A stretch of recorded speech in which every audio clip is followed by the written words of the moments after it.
Welcome back. Vectorization is basically the art of getting rid of explicit for loops in your code. In the deep learning era, certainly in deep learning in practice, you often find yourself training on relatively large data sets because that's when deep learning algorithms tend to shine. And so it's important that your code run quickly because otherwise, if you're training on a big data set, your code might take a long time to run and you just find yourself waiting a very long time to get a result. So in the deep learning era, I think the ability to perform vectorization has become a key skill. Let's start with an example. So what is vectorization? In logistic regression, you needed to compute z equals w transpose x plus b, where w was this column vector and x is also this vector. And maybe they're very large vectors if you have a lot of features. So w and x were both these Rn or Rnx dimensional vectors.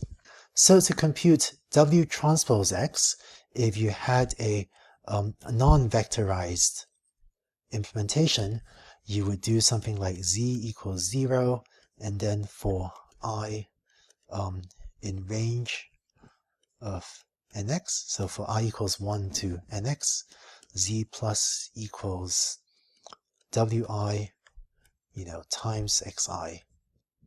And then maybe you do z plus equals b at the end. So that's a non-vectorized implementation. And you find that that's going to be really slow.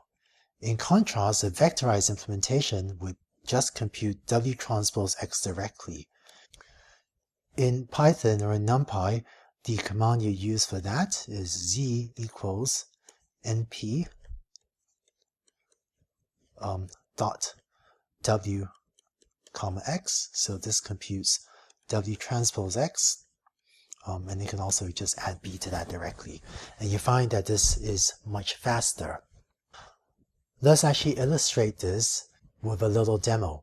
All right. So here's my Jupyter notebook in which I'm going to write some Python code. So first let me import the NumPy library. So import this np. And so, for example, I can create a as an array as follows: 2, 3, 4, and let's say print a.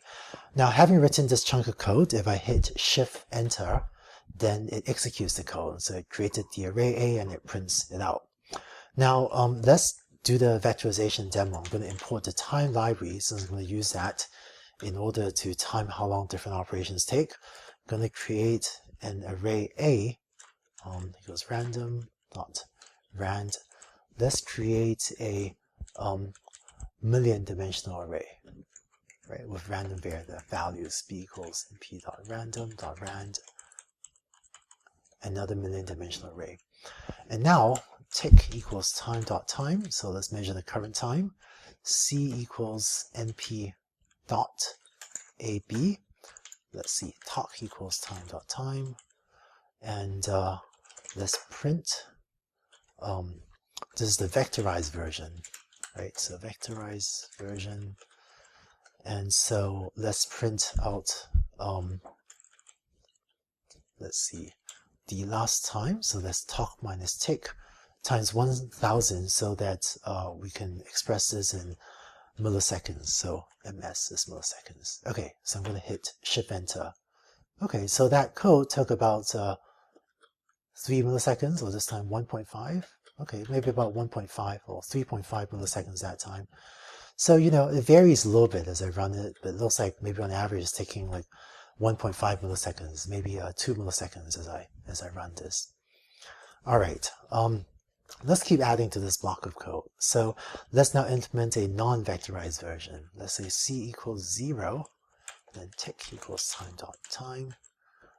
And now let's implement a for loop for I in range of 1 million, right? Hope I got the number of zeros right. C plus equals AI times BI, and then talk equals time dot time. Oops. And finally print, with an explicit for loop, the time it takes is this 1000 times talk minus tick plus ms, just to denote that we're doing this in milliseconds. Okay. Oh, and actually, let's do one more thing. Let's just, print out the value of c we computed to make sure that it's the same value in both cases. Okay. So I'm going to hit Shift-Enter to run this and check that out. So in both cases, the vectorized version and the non-vectorized version computed the same value. This is 250.286.989, so on. The vectorized version took 1.5 milliseconds. The explicit for loop, the non-vectorized version, took about 400, almost 500 milliseconds. So the non-vectorized version took, something like 300 times longer than the vectorized version.